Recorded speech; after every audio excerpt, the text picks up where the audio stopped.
বিশ্বনবী মেরাজে গেলেন, মেরাজ থেকে ফিরে আসলেন।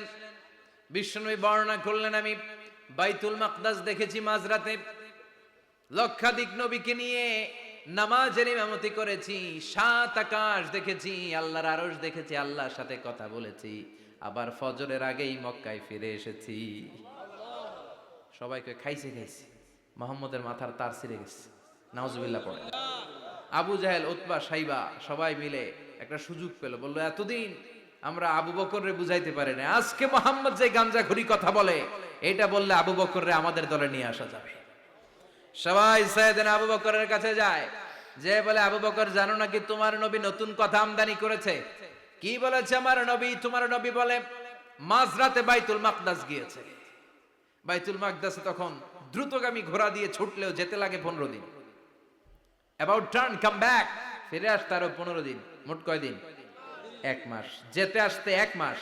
তোমার নবী মাঝরাতে নাকি বাইতুল মুকাদ্দাসে ইমামতি করছে, 7 আকাশ ঘুরেছে, আল্লাহর আরশ দেখেছে, আল্লাহর সাথে কথা বলেছে, আবার ভোর হওয়ার আগে নাকি মক্কার জমিনে ফিরে এসেছে।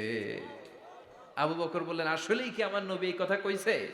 সবাই এক বাক্যে বলে হ্যাঁ, তোমার নবী মুহাম্মদ এই কথা বলেছে। আবু বকর দ্ব্যর্থহীন কণ্ঠে ঘোষণা করে দিলেন, আমার নবী যদি এই কথা বলে থাকে, আমার নবী সত্য বলেছে,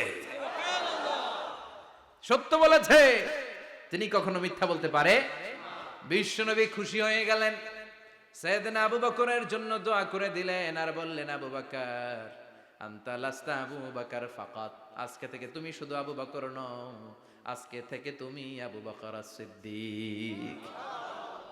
সিদ্দিক, সত্য গ্রহণে, সত্য প্রকাশে, সত্য মানার ক্ষেত্রে আপোষহীন, কোনো আপোষ নাই। চিল্লায় কোন ঠিক কিনা? সে আল্লাহ বললেন ওয়াযকুর ফিল কিতাবি ইব্রাহিম ইন্নাহু কানা সিদ্দিকান নাবিয়্যা। ও নবী, আপনার এই কোরআনের ভেতরে আমার খলিলের নামটা রাখেন, কারণ আমার খলিল যেন তেন কোনো নবী নয়, সাধারণ পয়গম্বর নয়, আমার নবী ইব্রাহিম হলো সিদ্দিক, সত্য প্রকাশে আপোষহীন। এজন্য আল্লাহ খুশি হয়ে ওনার একটা টাইটেল দিলেন, টাইটেলটা হলো খলিল। ওয়াত্তাখাযাল্লাহু ইব্রাহিমা, চিল্লায় বলেন ওয়াত্তাখাযাল্লাহু ইব্রাহিমা, আমি ইব্রাহিমকে খলিল বানিয়েছি। খলিল মানে দোস্ত। খলিল মানে কি? আল্লাহ দুনিয়ার একজনের দোস্ত ডাকে, কি মজার ব্যাপার, কেমন লাগে তার কাছে শুনতে? সুবহানাল্লাহ কইবেন না?